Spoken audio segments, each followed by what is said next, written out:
In 2002, the AvioCorps Corporation put an experimental artificial heart into the body of James Quinn, a black man who died.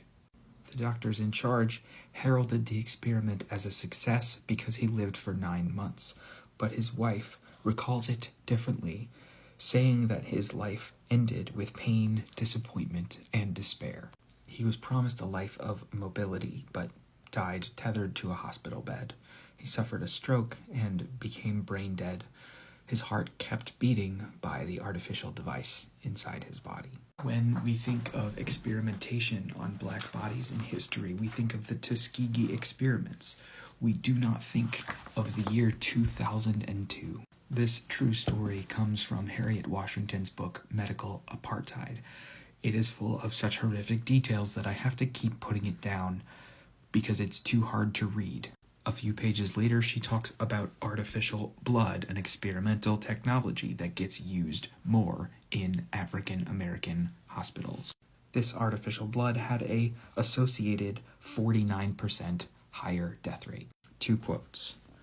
However, no media outlets asked another important question. Should self-contained artificial hearts become FDA approved and go on the market with a hefty price tag? Will African Americans be able to afford them? Or will they be shut out of the technology that they helped perfect?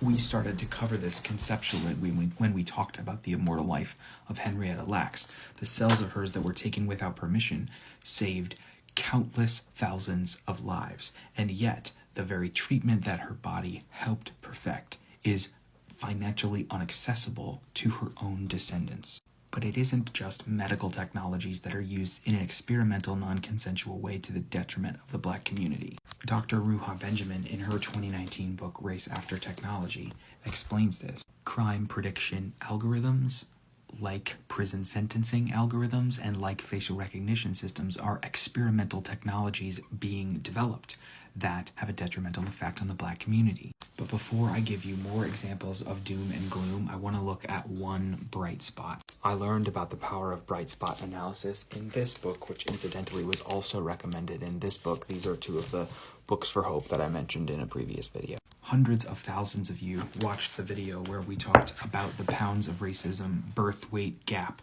between races in this country. Krieger found the black-white mortality gap shrank from 1966 to 1980.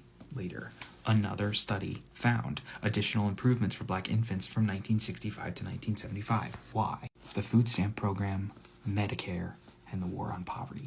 And then it got worse again because of Reagan. Policy matters.